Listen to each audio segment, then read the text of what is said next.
Howdy, how's it going? Welcome back to Daily Endeavours for Thursday the 18th of September. Before I get into endeavours, I just need to let people know the pledges for today. Both of them are ones related to the Golden Pursuit of the specific ones. We've got Spindle Clutch 2, and we've also got Frost Keep as well.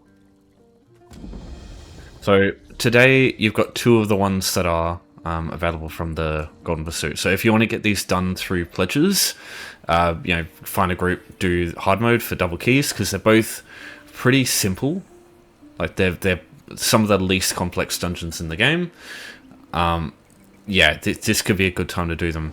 To do the hard mode for Spindle Clutch 2, you just have to not kill any of the people on the hostages at the final boss. That's pretty easy to do. Basically, just the tank or whoever's got aggro on the boss just runs them away from all the hostages near the front of the room. You'll understand what I'm talking about when you get there.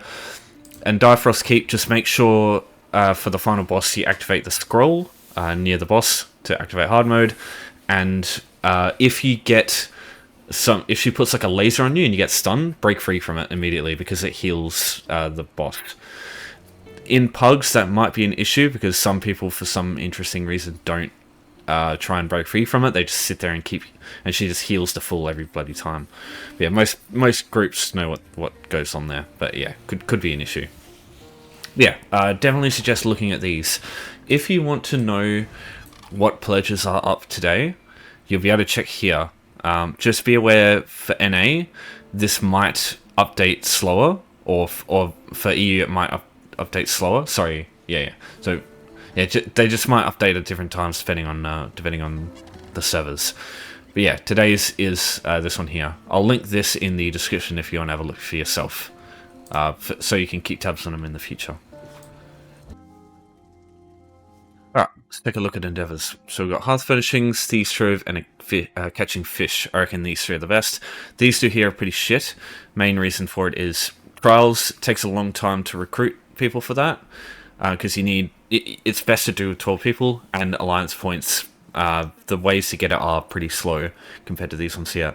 Thieves Trove, this is going to be the only, this is going to be sort of the deciding factor. If you have Thieves Guild, it'll be fine. If you've either had an ESO Plus membership or ESO Plus free trial and you've looted a Thieves Trove in the past, you don't need Thieves Guild. All you need is to have the Thieves Guild skill line unlocked, and you'll be able to access these anyway. So you don't actually need Thieves Guild, but you need to have interacted with Thieves Guild in the past for this to work. And yeah, if you haven't done it yet, honestly, if you want, there's not many instances where I suggest paying money in this game for stuff, but just doing either being patient and waiting for an ESO Plus free trial, or buying ESO Plus for just like 1 week. Oh, sorry, 1 week, 1 month. Looting a Thieves Trove and then this being easy to do for the rest of time on that account it's one of the times where that $15 is actually pretty worth it. Because you also get a few other goodies, which is good. But yeah, that's my personal advice there. Yeah, because yeah, once you loot one Thieves Trove, then you can loot them for the rest of the time without the DLC. That's good. Now, I'll start with Hearth Furnishings. Pretty easy, this one. So firstly, you want to have you want to get yourself a house. You're going to need one. You can get one for free by coming here to the northwest side of the Oridon Wayshrine in Volkagard. Everybody's got access to this, so it's easy to use. With Full-on Demarie, she has a quest. In order to complete this quest, you just need to talk to her. Just press the E key a bunch of times, whatever talk is on console. And yeah, you'll get some gold, and you'll complete a quest which gives you a free house if you haven't received it yet. The house you get depends on your alliance, but you'll either get the Rosy Line, Ebony Flask Inn Room, or Marip's Kiss Public House. If you want to go find them and access them, you click on them, it'll show you where they are on the map. You left click, and then you left click travel inside, and that will get you straight into the house. The other thing we need though is a furnishing, so let's go get one of those. Cheapest Hearth furnishing you can possibly find, Leowin Socks Pair, this one here, is 75 gold. To find this, you just need to come to Leowin in Blackwood, You need the DLC in order to access this place. That's the only thing. But yeah, 75 gold. That's very cheap for a furnishing item in this game.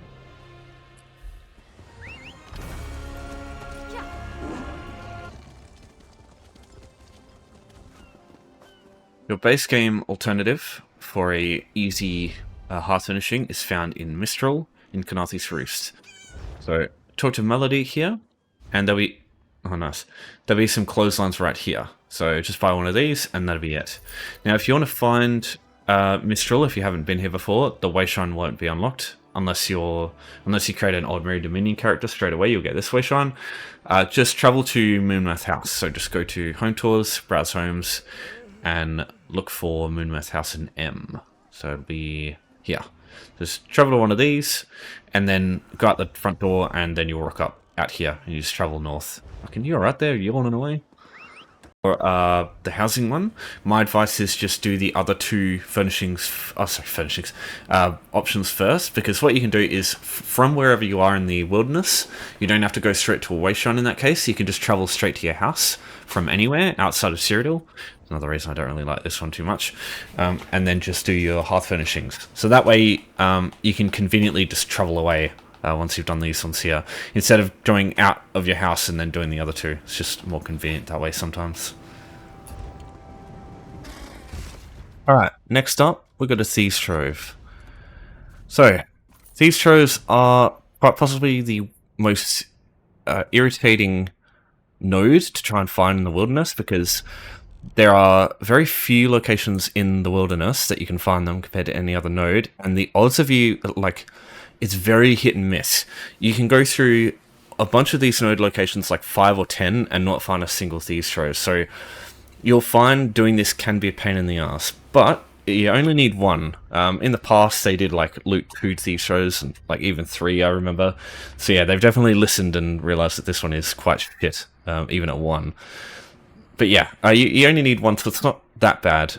First thing you need to understand, in order to loot these, you don't actually need the Thieves Guild DLC. Even if you loot them without this, and it says that you need to unlock the Thieves Guild DLC, you actually need this skill line here, because Finders Keepers is the reason that you can actually open these. So I don't actually have Thieves Guild. If I go through...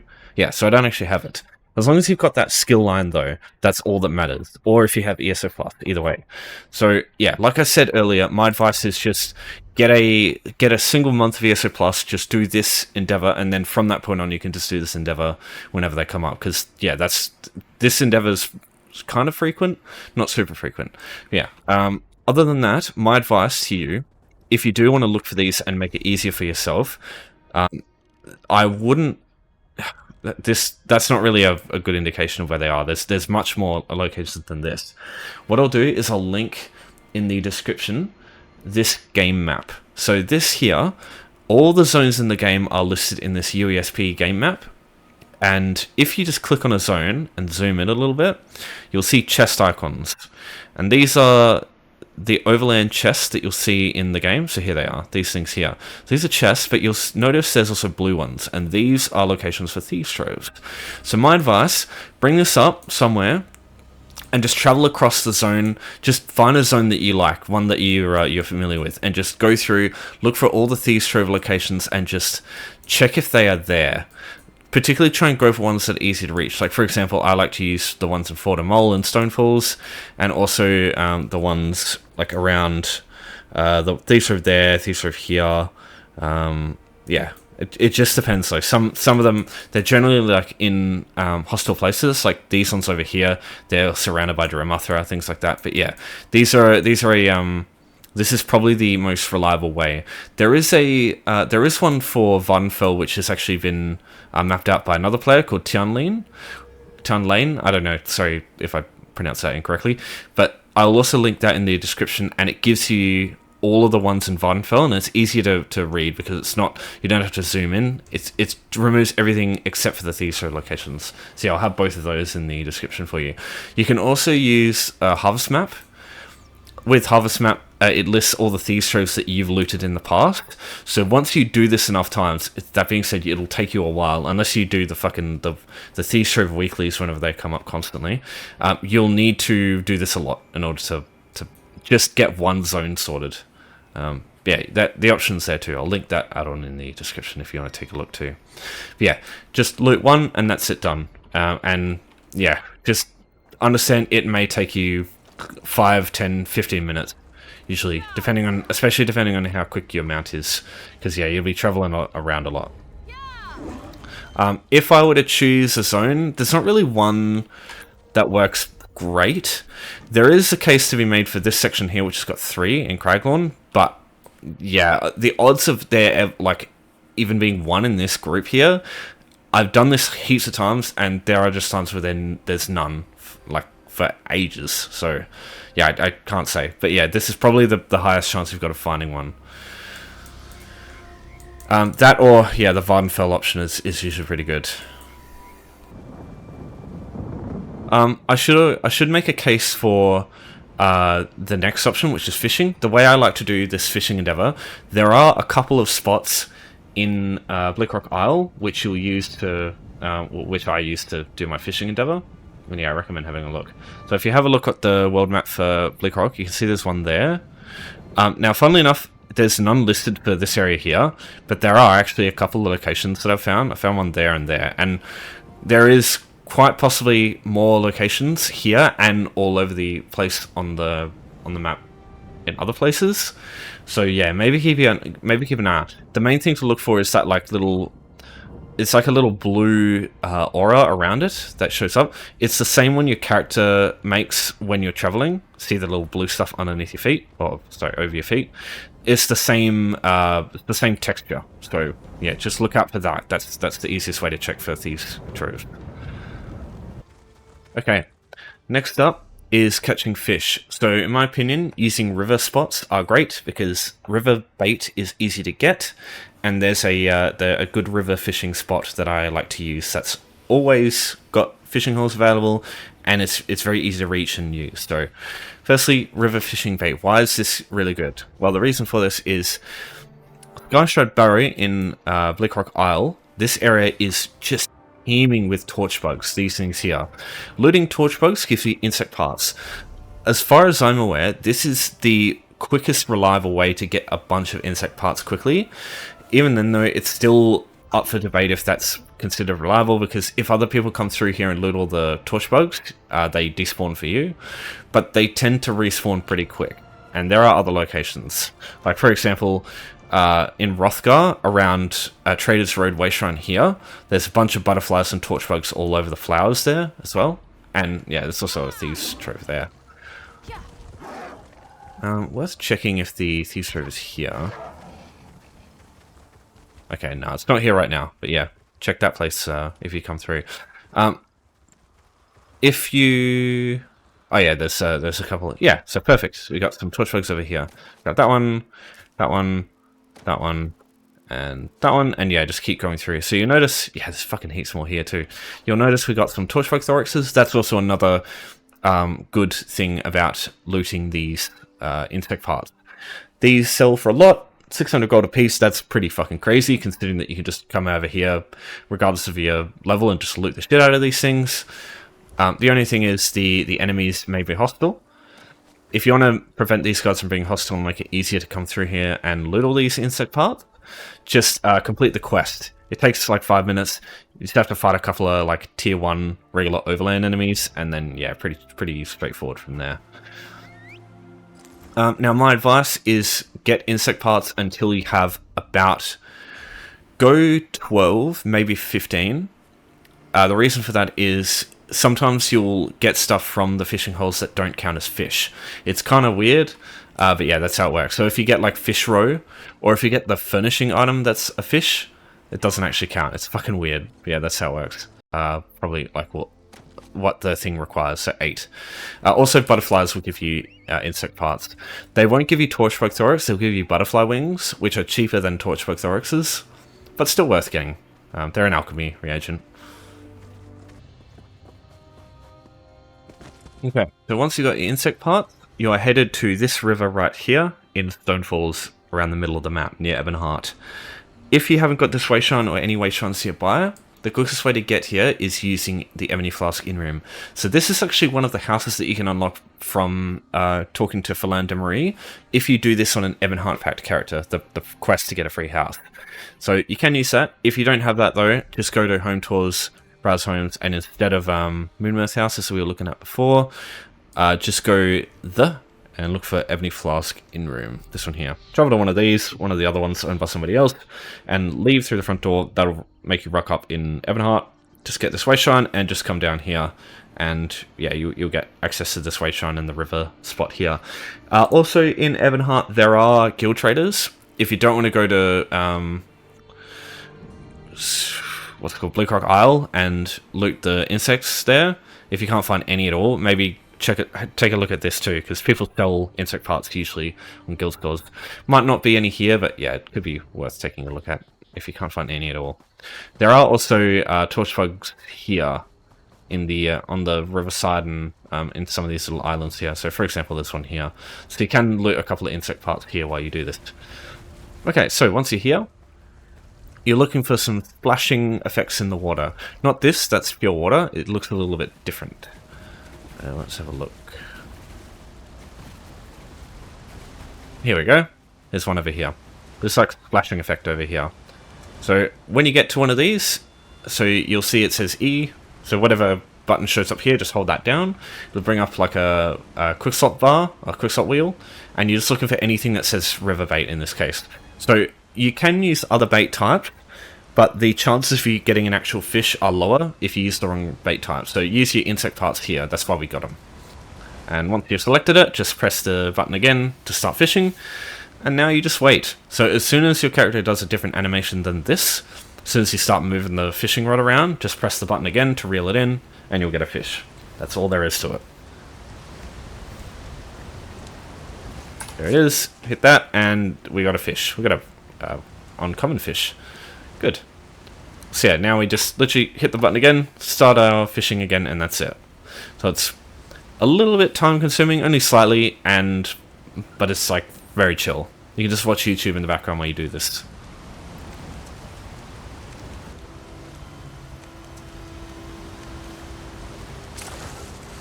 Another one.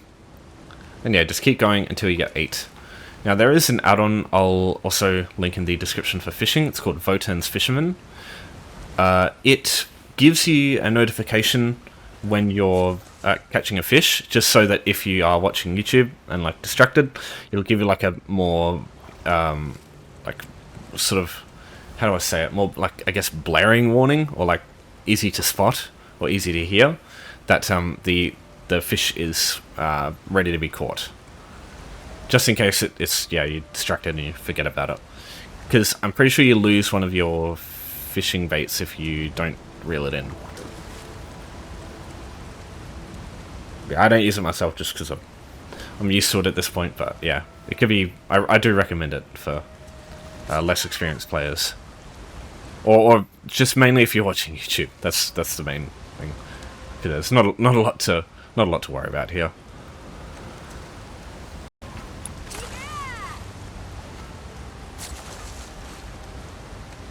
So there you go. That was that's actually a furnishing item that we just got, but it doesn't count as a fish for catching the fish endeavor.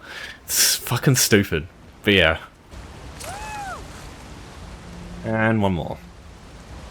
Okay, Dunskies.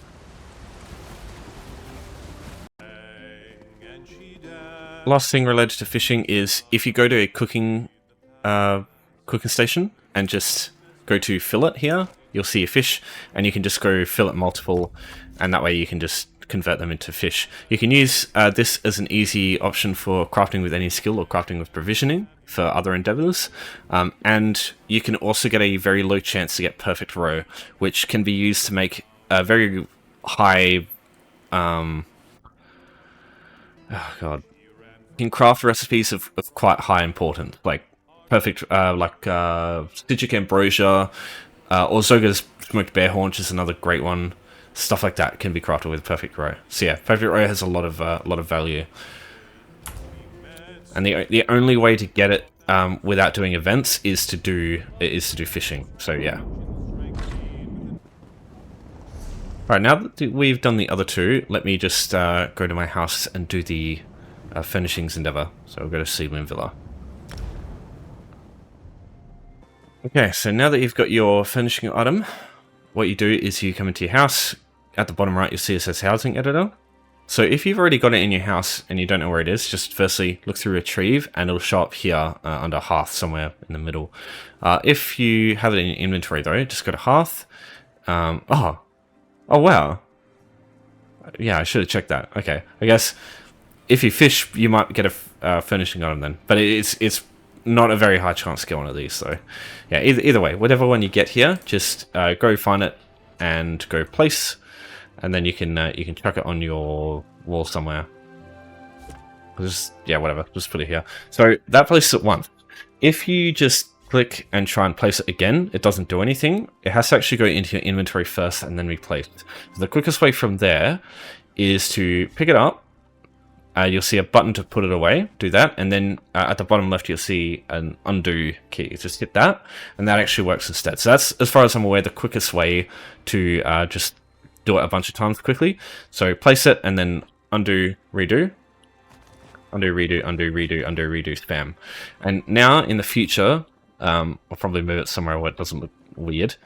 But yeah, anytime this endeavor comes up now, for Hearth Furnishings, you've got your clothesline in your house. So you go Housing Editor, you just pick it up, put it away, undo, redo, undo, and that'll complete the two furnishings endeavor. And all you have to do to change it for when you get the weeklies, which have like heaps of placing furnishings, is go up to it, put it away, and just spam undo, redo way more times. What am I doing? Sorry, I think I messed it up. Put that away, undo, redo, undo, redo, undo, redo, undo. Just spam that. Alright, I'll just go in a little bit of detail on the other two options, but these are far worse options here. So I'll just start with earning alliance points. There are two ways I suggest doing this if you do want to do it, but yeah, like I said, it will take much longer than these options here. Firstly, battlegrounds. Join a queue for a battleground. They take... the battlegrounds themselves can take up to 15 minutes, but waiting for them takes anywhere from a couple of minutes to 30 minutes to even like an hour plus. So sometimes these can not be a good option for earning alliance points, but it's just, yeah, your mileage will vary. Alliance points wise, for battlegrounds, if you win, it's 12,000. So 2 battlegrounds, winning one and losing the other is enough to do this. But if you lose 2 in a row, you'll have to do a third one. So yeah, you can be basically forced to do even more than that. There are some other goodies for just participating in battlegrounds, but yeah, I don't really think this one's worth it even then. The other option for alliance points, capturing keeps gives you a lot. So there's 18 keeps in Cyrodiil. And yeah, this one, again, depends heavily on the time of day. If you get on and it's the opposite of prime time, like everybody's asleep, there'll be almost no action in any of these campaigns. And usually it just is like a one-sided sweep. So you can just join... If you're lucky, you can get on at a time where that specific faction is just taking the whole map and they're in the process of it. And you can just go over to that alliance and just follow a group around, whatever they're doing, and just capture a bunch of keeps. That probably won't take too long. But yeah, it's just... Again, dependent fully on other players, what they're doing. You can capture keeps on your own, but it is stressful and takes ages to do on your own. So yeah, I don't really recommend that. It could easily be stopped by another player, and you just lose all that progress and nothing happens. So yeah, those are the other way would be just to kill players. 8 players on your own, killing them would be 2,000 AP, but I assume most people will struggle with doing that, because if you can kill 8 players reliably, you're probably not watching a video like this, are you? So yeah, it's catch-22, I think, there. Yeah, look, I'm not a experienced person when it comes to PvP. Maybe just like check out guides and stuff for doing PvP, but yeah, again, this option is just going to be haphazard, take a while. I don't think there's any way around that. But if you absolutely must get the 15 seals and you don't want to do a trial, yeah, my advice is just do a bunch of battlegrounds and just slog through that, see how it goes. Last option, we've got trials. So there are 2 ways to look for trials if you want to do one. Usually, if you go to Craglorn and just look at zone chat, people usually say looking for group this trial need these roles, or you can go to Group Finder, Group and Activity Finder here, and look through trial in that category. They will also show up here. You could check Veteran too, but I would advise against doing Veteran for the Endeavor itself because it's much more complicated doing Veteran. You got to know the mechanics. Your team needs to be good, that sort of thing. Just do normal. It's much easier. Now, I'll also link this in the description. There's fucking a lot of shit I've got to go through in the description now. This is a list of all the trials and the DLCs they require.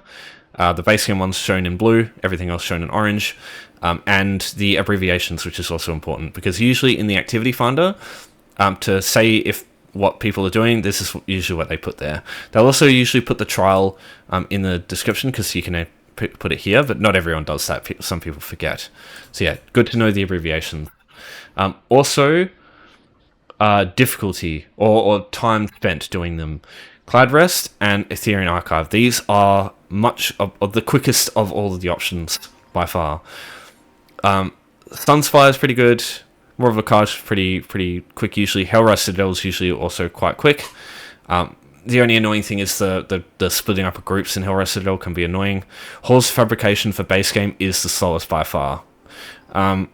For DLC dungeons, or DLC trials, sorry, Khan's Aegis onwards, these are all I find slower than the other options here, but these trials tend to have some really good sets, especially Dreadsail Reef. Everything in Dreadsail is like pretty good, usually. I know they did nerf Pillagers a little while ago. But yeah, it's still not too bad. Alright, so I also just want to go through some basics for roles, because yeah, every trial needs roles. There are very specific or like rare cases where there'll be just a player who uses a tank and it's basically just a damage dealer with a taunt, but that works as long as you can stay alive. So the roles. Firstly, damage is the easiest one and the one I recommend for people who sort of are less experienced with the game, or just want to chill time. Damage dealers are by far the easiest. There's lots and lots of guides out there. Alcast, Skinny Cheeks, stuff like that. People like that, they give good explanations on how things work, but yeah, just stick with like something easy like Alcast, I reckon, for just like a simple build. Something I would use is just Order's Wrath, Heartland Conqueror, or like Mother's Sorrow, or like Hunting's Rage or Juliana, something like that. Something easy. Gold weapons, infuse two-handed weapon backbar, so you can apply weapon damage enchant with something like Unstable Wall, sorry. And then, yeah, just a front bar with some... you can look up... I'll link Skinny Cheeks' explanation on, like, traits and stuff. But yeah, just Divines on all the armor and like, Known Hone Sharpened, Precise, Charged, all good traits for weapons. And Infuse on the back, too. But yeah, Damage Dealer is the easy one. Just have a decent rotation, just a typical damage dealer build, and you'll be fine in there, because usually everyone else picks up the slack anyway, because there's usually some like really powerful damage dealers that come through when these are going on. Healers, a little more complicated, but just in the Restoration Staff skill line, just have Grand Healing and Blessing and Protection morph to Combat Prayer. And if you can, in the Undaunted skill line, have Necrotic Orb morph to Energy Orb. This is not a mandatory thing though. Maybe just run Blood Altar instead, just to give people a little bit more health.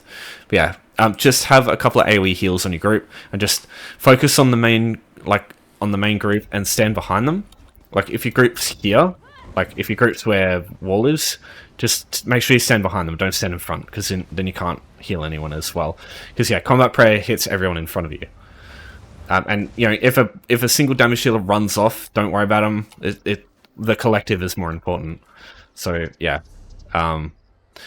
if you can, the best set to go with early on, or like just if you're not sure, just get Spellpower Cure. As long as the group has this in some form from healers, you're good. But there's also there's something called Healer's Haven. It's a Discord where you can look up the sort of builds that people use for endgame healing. But yeah, it's just normal. You don't have to worry big time about healing. Use this. If you can't get that, then just probably use something like Julianos for a little bit better damage and healing scaling, or just use seducers for the reduced cost. Because yeah, reducing your cost is always good too. And same thing with tanks. Tanks can use seducer if they don't have many good options.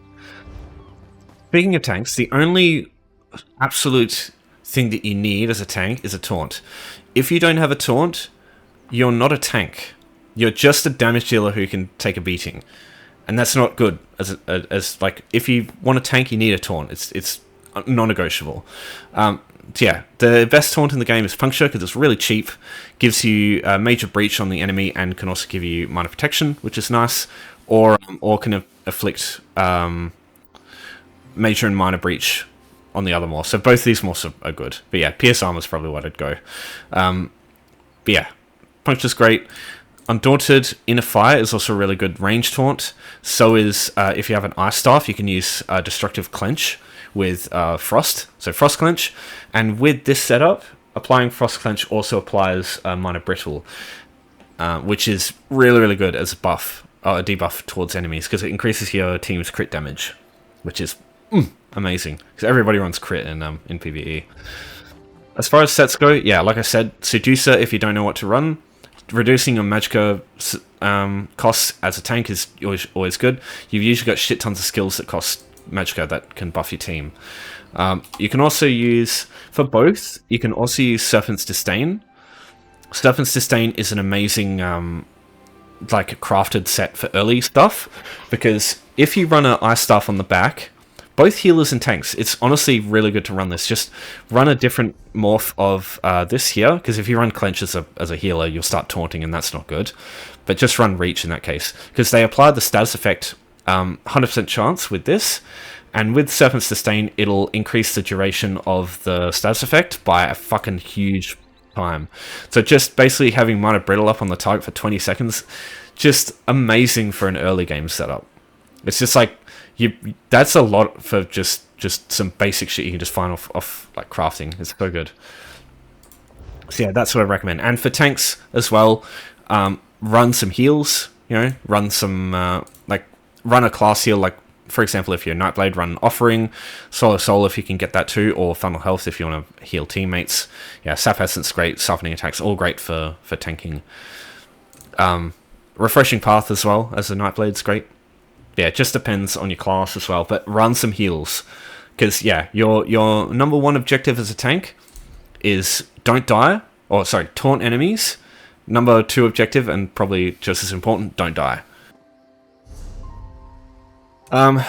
Look, I could go on for literally hours about how to do trials well, and I have my own guide for Dread Cell if you want to watch that. That's probably the most advanced, or like, I'd say most difficult normal trial.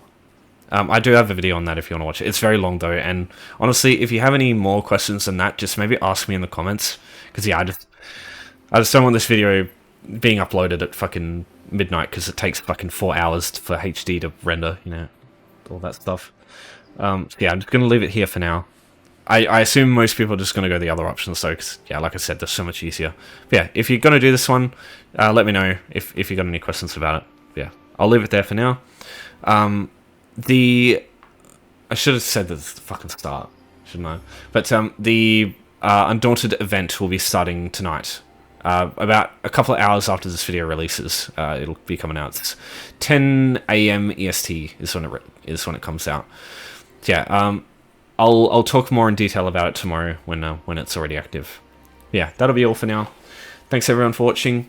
Thanks for your support as always. Appreciate it. I'll see you next time. And yeah, take care for now.